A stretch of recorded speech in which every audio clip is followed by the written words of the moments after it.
కేంద్రంలోని మోడీ సర్కార్ దేశ ప్రజల సంపదను అదానీ, అంబానీలకు దోచిపెడుతుందని సిపిఎం రాష్ట్ర కార్యదర్శి తమ్మినేని వీరభద్రం అన్నారు. మంగళవారం నల్గొండ పట్టణంలోని ఓ ఫంక్షన్ హాల్లో నిర్వహిస్తున్న సిపిఎం జిల్లా మహాసభలకు ఆయన ముఖ్య అతిథిగా హాజరై మాట్లాడారు.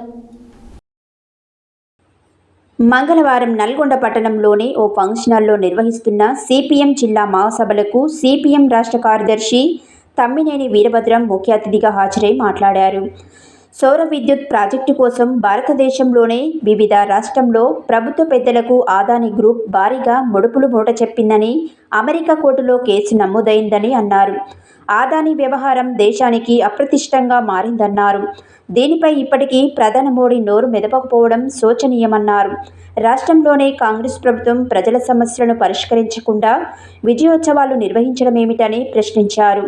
ఎన్నికల సమయంలో కాంగ్రెస్ ప్రభుత్వం అనేక హామీలనిచ్చి వాటిని అమలు చేయకుండా ప్రజలను మోసం చేసిందన్నారు. 6 గ్యారెంటీలను అమలు చేయడం లేదన్నారు. రైతు భరోసా, రైతు రుణమాఫీపై స్పష్టత లేదన్నారు. మహిళలకు ఉచిత బస్సు ప్రయాణం తప్ప ఏ పథకాన్ని సరిగా అమలు చేయడం లేదన్నారు. హైడ్రా, మూసి వంటి వాటిని తీసుకొచ్చి ప్రజల సమస్యలను తప్పుత్రోవ పట్టించిందని అన్నారు.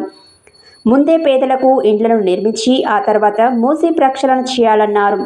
లగచర్లలో తొండలు కూడా గుడ్లు పెట్టవని సీఎం రేవంత్ రెడ్డి అనడం సరైంది కాదని, అక్కడ అన్ని పంటలు పండే భూములు ఉన్నాయని, పంటలు పండని భూములను ప్రభుత్వం తీసుకోవాలని 2013 చట్టం చెప్తుందని అన్నారు.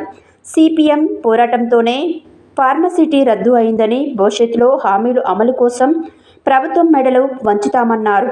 ఇలాంటి పోరాటాలకు మహాసభ రూపకల్పన చేస్తుందన్నారు. ఈ కార్యక్రమంలో కేంద్ర కమిటీ సభ్యులు చెరుపల్లి సీతారాములు, రాష్ట్ర కార్యదర్శి వర్గ సభ్యులు జూలకంటి రంగారెడ్డి, మల్లు లక్ష్మి, జిల్లా కార్యదర్శి ముదిరెడ్డి సుధాకర్ రెడ్డి, ఎమ్మెల్సీ అలుగుబెల్లి నర్సిరెడ్డి, పార్టీ జిల్లా కార్యదర్శి వర్గ సభ్యులు తుమ్మల వీరారెడ్డి, నారి ఐలయ్య, డబ్బికార్ మల్లేష్, సయ్యద్ హసం, కందాల ప్రమీల, ప్రభావతి, నాగార్జున, కూన్రెడ్డి, నాగిరెడ్డి, బండా శ్రీశైలం, రవినాయక్, జిల్లా కమిటీ సభ్యులు పాల్గొన్నారు.